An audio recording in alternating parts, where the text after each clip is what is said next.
Assalamualaikum dan salam sejahtera. Anda sedang menonton Agenda AWANI bersama saya Najib Aruf. Kita bawakan episod khas di World Economic Forum 2025.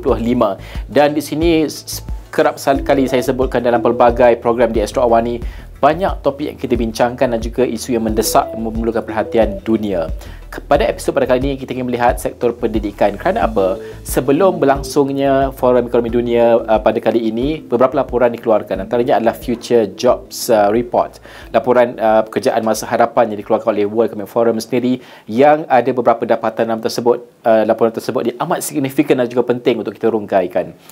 Antara dapatan utamanya melihat kepada iaitu kepakaran asas pekerja dijangka akan berubah menjelang 2030. 39% kepakaran asas pekerja dijangka akan berubah menjelang 2030. Dan 2030 tidak lama lagi daripada tahun yang kita ada pada ketika ini.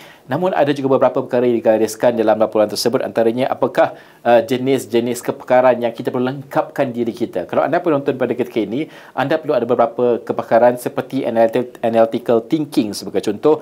Anda perlu juga ada sikap dan juga sifat dan juga kelebihan seperti resilience, ketahan, flexibility dan juga agility, leadership, kepimpinan dan juga social influence dan juga creative thinking, selain daripada motivation dan juga self-awareness. Ini antara nilai ataupun values yang perlu ada bagi setiap pekerja bergerak ke hadapan. Oleh itu, episod pada kali ini saya bersah hati kerana saya ingin membawakan orang yang tepat untuk bercakap aspek ini, kerana kita bersama dengan Datuk Sri Vijay Aswaran, itu pengasas dan juga pengerusi eksekutif QI Group of Companies. Datuk Sri, terima kasih kerana bersama dengan Astro AWANI sekali lagi di Davos. Ini kali kedua saya bertemu Datuk Sri di Davos. Saya nak bercakap soal pekerjaan. Tadi saya buka the discussion for tonight based on the report from World Economic Forum. It's about the Future Jobs Report. Now, I want to ask your opinion in terms of the high demand job by 2030. What is your opinion on that? What kind of skills will we see by 2030? I think it's very interesting to note that currently, even as we are speaking, the world is changing. Yes. So I don't think there's any program out there right now, academically, that prepares the students for today's working life, so to speak. You know, when they join the workforce, they are essentially redundant already. They have to play catch up. Primarily because we are moving at that pace, where we are so fast. Things are changing even as we speak. AI within the last World Economic Forum and now has changed from a discussion of its possibilities into its implementation. Right now it's all about implementation because it's already part and parcel of life. And it has changed everything that a student does, from taking exams. Right? Nowadays, if you're taking an exam in the UK, you can bring your laptop in. You can basically, you know, you can bring your books in, you can bring your laptop in, because they are not questioning your memory power. They are not questioning your ability to absorb information. They are questioning your ability to process it, which requires a different tact. So what we have in Malaysia is a problem of our institutions, which are primarily designed in the 19th century, staffed by, you know, lecturers and teachers and academia who are trained in the 20th century, trying to prepare students for the 21st century. It won't happen. So there is a disconnect. So our problem is that we need to gear up and essentially understand that the world has become smaller. Our kids, our children have to go out into the world, not into Malaysian working life. On a bigger scale, they have to think of ASEAN, because ASEAN is becoming more and more of a reality. And I'll be speaking about this, you know, within the next day or two. Primarily to underscore the fact that Malaysia by itself cannot last in the economic framework by itself. We are too small a country. We are not powerful enough to make a statement on the global stage. But ASEAN is 600 million people. Yes. Fastest growing entity on the planet. In essence, is the fastest growing, with some of the best GDPs around. You know, having said that, ASEAN is a mix. It's a hodgepodge. You know, you have a divide cutting across the northern and southern ASEAN. Northern ASEAN is all the states in Indochina. Burma, Thailand, Laos, Cambodia, Vietnam. And they are all linked culturally, linguistically, and they are essentially run along the same lines of government. Then you have the southern ASEAN, which includes Malaysia.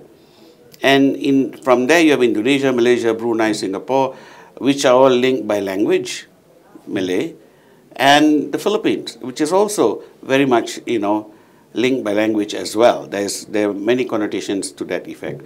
But what's important to recognize is when we both come together, we are a hegemony that cannot be ignored. India wants to join our round tables. China wants to be there. The US wants to be there. Australia, New Zealand, they all want to be part of our process. So in terms of education, we have to prepare our kids for this world. Yeah, I mean, some of the challenges, the problem statement that you mentioned just now is, to me, it seems like very systemic and also very structural in terms of the reform that needed to be done. But how do we do this? Are we able to do this in terms of the time frame and all that? Because we've seen the structural issues takes, a longer time and period to change. But how do we provide, I don't know, training, upskilling, reskilling based on what industry has to offer? I think perhaps what we are overlooking is the soft skills. You see, it's not so much about what your CV, entails in today's world. It is about your attitude more than anything else. True. So we have a saying in the industry, attitude defines your aptitude, which in turn defines your altitude. So it is a three-part process. It starts with attitude. With the right attitude, you are able to change, you are able to adapt, adjust, and accommodate. Because that's the key. Because the world is changing so fast, the student has to move faster to adapt, adjust, and accommodate. And this means, you see, the one advantage we have is our millennials, and now our Gen Z, so to speak, they are more exposed to the global language, the global cultures, than we were at that age. Because of social media, because of the interaction, and so on. So what we have to do is, because I have a university as well, Quest International in Malaysia, and we are focused on cross-border connections, where we are building, within ASEAN itself, university relationships, where we are building not just for the Malaysian workforce, but cross-border to ASEAN. Yeah. And we are working with universities in China, universities in India, primarily because, we need to prepare our children for this era where they need to go abroad to work, not just, contain themselves. Right now, the cream de la cream in Malaysia is leaving anyway. Yeah. The objective is to let them leave, let them go out there and brave the world, and then come home, as I did, which is exactly what I did. A lot of us did. So we need to do that. But it's quite unpopular in terms of the perception of the people of the Malaysian for that idea. I agree. At the same time, you see, I think we need to recognize the fact that if we cannot prepare our kids for the world, it's not about Malaysia going out to the world. It's about the world coming to Malaysia juga. The Malaysia that we want in the future has to be able to interact with the world. Yes. Now, one of the factors which I really want to emphasize is English. Yes. Some years ago, we made this decision to, go into a national language, which is fine, But even Mahathir has said this, and I've heard Anwar say this, I've heard other prime ministers say this. The fact of the matter is science and technology needs to be in a global language. By the time it gets transcribed and translated and brought into Bahasa Malaysia, we are already irrelevant. The information is irrelevant. And then you've got to find the right people who can do that for you. So we need to educate. We were bilingual from the early days. One advantage that me as a boomer, right? Our generation had English, a very strong English foundation. And if you look at them today, they are global. More so than the youngest right now. Those who came up in a completely, one single language based education system are finding it struggling hard to catch up. Because sooner or later they have to pick it up. They have to make themselves relevant. It's not just science and technology. Even if you take a look at tourism, right? If you want to get into the hotel industry, you need to be able to speak. The tourists who are all coming here are not going to speak Bahasa. It's not just, Indonesian or Brunei tourists who are coming to Malaysia. We are going out to the world. Even if we want Arab tourists to come, we need English. So English has to be brought back and inculcated. And the fact of the matter is, we can do this without reducing the impact, the efficacy, or the importance of the national language. It's important for us to recognize that our kids are fully capable of speaking 3-4 languages, and we should encourage that. We should allow that. Singapore's advantage is that, being multilingual and multicultural, we need to understand that there is certain distinct advantages to that. Yeah. I want to talk about the method of teaching or the methods under our education system, because I have some friends who are currently lecturers at university. So we had a conversation about some of the students were using AI in answering questions. I'm not asking about the value of it. I mean, if it's plagiarism, then direct plagiarism. But then I was thinking about, how do we drive this innovation in terms of having AI and other technologies into education? How important it is for us to embrace it? We have to reinvent the wheel. You see, we are approaching education with the mold that was left behind by the British. Exam systems, for example, are very structured in that fashion. Nothing has changed in the last 50 years. Yeah. But moving forward, with AI, the advent of AI, kids today, have access to writing essays at a flick of a switch. We need to now approach it as opposed to what knowledge they can garner and produce on paper. Instead of which, how are they processing this? How we need to challenge their ability to process, implement, and restructure their thinking. So the questions have to be based not on knowledge, but on how they arrive at the thinking. So it's more important, for example, to ask the student, okay, this is all very interesting, the essay you wrote. How did you get here? Where did this come from? Which pathway did you use to get here? Those are the questions of the future, and that's what we should be looking at, which makes the student rethink his options, So, and AI has come to stay. We can't ignore it. We can't evade it, right? We have to accept it. We have to embrace it. So let AI be there. That doesn't change. What we need to do is look at the plasticity of the human brain. The human brain is different from the rest of the animal kingdom because of our plasticity, our ability to adapt and adjust and accommodate. Yeah. And that is so critically important. That critical thinking is what creates entrepreneurs. It's where startup ventures start from, that plasticity of thinking. That is what we need to engage. That's what we need to encourage at not just university level, but even in the secondary schools. So they start thinking of how I can change, how I can do this in a different way, and think in a different way. So this only happens through interaction and engagement.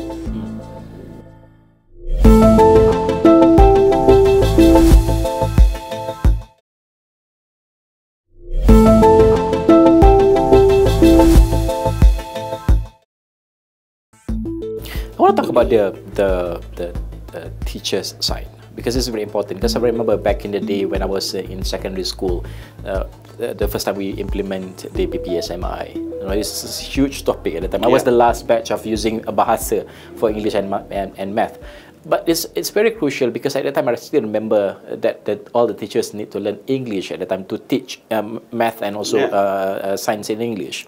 Now I'm not questioning the teachers during those times and also today, because it's a systemic problem and structural problems in terms of our empowering our teachers. But how do you view in the method and also the process of empowering our teachers to be at the forefront in terms of technological advancements, in terms of understanding the world has changing and all that? But where are we in terms of that? Sadly, that is probably one of our most glaring weaknesses now. All right, our teachers, our education system.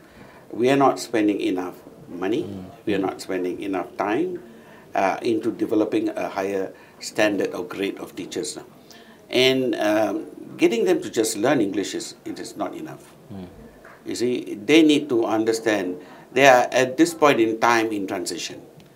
Just like we had English teachers at the time when Malay was introduced and English was being phased out, we had teachers who couldn't deal with, having to teach in Malay. The same subject they've been teaching in English for 15 or 20 years, suddenly now they have to teach it in Malay. So they have to have dictionaries, they have to have, black cards and things like that. This is the reverse. But however, the fact of the matter is, that was a necessary decision at the time to create a cohesion in the country. But today, we have to think differently because we are in a global village. It's impossible for Malaysia to exist by itself, within its borders. Even within Malaysia itself, English is a powerful force. If you cross over to East Malaysia, you will see it right away in Sarawak and Sabah. Yes. English is relevant. Even for us to converse with our neighbors in ASEAN, we are going to need English. And we are going to need teachers who understand the value of that.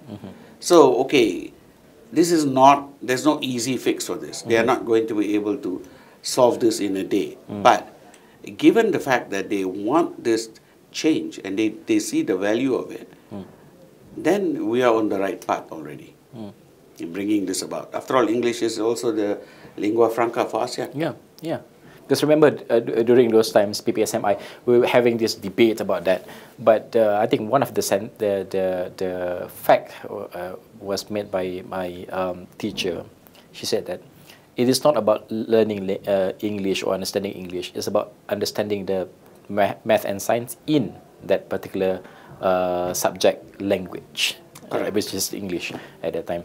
All right. I want to ask about the public-private partnership under education. But how do you see this? Because we've seen, of course, in terms of private education system is quite agile. Also, is quite in terms of the. I mean, you can do a lot of changes in the short period of time, I would say. But in terms of public, there's a structural reform needed, and it's quite. It's going to take some time to do that. But how do you see the PPP in that sense for education in Malaysia? And where are we? And how should we take this moving forward? We are slow. Yeah. All right. Let's put it that way. Yes. However, having said that, Germany is a classic case in point. We must take a look at the German model. The German universities and educational institutions perform like trade schools. In a sense, it is important for them to teach the academic subjects, but at the same time, they are working with various business partners who are private. Be it BMW, Mercedes, whatever, Siemens, they bring in the people from there and give a foretaste to these students as to what they're going to face when they go out there to work. So they start learning some blue collar, as opposed to just purely white collar, but also some blue collar techniques, whereby they learn the value of actually adapting what they are studying into working life. So more of this collaboration is critically important. So the initiative for academic industry done by Malaysia, was it enough, would you say? No. We have to do much more. As a matter of fact, I mean, for a medical student, for example, he has to go and work in a hospital. Otherwise, all his years of study is virtually useless. Right? It is those 2 or 3 years where he is virtually a medical intern, right, housemanship, that changes him into a doctor. This is the exact same philosophy that applies to us, whether in engineering, in journalism, in any field whatsoever. We need to work with the industry, preparing the student for that particular industry. So what we have done as a university in Malaysia, we have connected with private companies, and be it manufacturing, be it engineering, be it any field of endeavor, we have gone in there, and our students go in for an internship program of some kind or the other. Just the fact that they are in the workforce, that environment changes them. So when they come back to school, so to speak, after that 6 months or 3 months or whatever, their mentality has changed. And that is what is critically important. We are preparing them for the next stage. And this we need to do a lot more of. and a lot more aggressively. You know, there's no shortcut to this process. Yeah. And like I said, Germany has done a remarkable job in doing this. Yeah. Okay. I'm not sure whether you want to answer this question or not, because I have to ask this, because at the end of the day, it's all about political will as well. But how do you see the political will, I mean, in Malaysia? I mean, maybe certain quarters would want to see changes in terms of our education system, and they want to do that, but there's a lot of challenges in place in terms of maybe funds, in terms of political will, consensus and all that. But how do you view overall in terms of political will in Malaysia? Well, there was a US president some years ago who says that best form of government is the least form of government. Now, if you take a look at any kind of centralized economy, I, for one, will point towards history and tell you centralized economies have failed. Yes. So we are now trying to,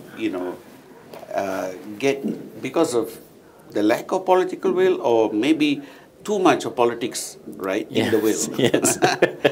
So when you go in there and start telling universities what to do, the free market is no more there.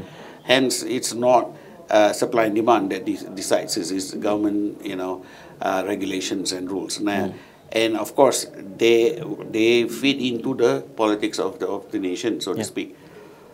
What we need to understand is that if we allowed, all right, less interruption or less interference, the free market will adjust. Because jobs are ultimately the source. When a student cannot find a job, he's on the street. Everybody cannot work for the government. The government service is overloaded as it is. They're trying to streamline the government service, right? So where do these kids end up? They come out of government universities, in Malaysia that has not prepared them to go out into working life. Where do they go? So unless and until there is less of a political will, but more of honest engagement and interaction between the private and public partnerships, allowing these kids, these students, to work, in a real format, as opposed to some kind of format that's designed by a ministry official, because that is already outdated, and it is never going to fit the reality of today. So, decentralization and also autonomy, two crucial aspects of it? Yes. You see, take a look at this. Our cream of cream is in Singapore. Again, this is something that most Malaysians don't like to hear. Yes. But the fact of the matter is, you go into Singapore, you will find them. They are working in all kinds of jobs everywhere, running the economy for them. I would rather, because that's what happens. Whenever we try to control, I'm an economist by training. So whenever you try to control, have a controlled economy, there is always some kind of crack in the seams, allowing these people to, break out, and they will fall in between the boards.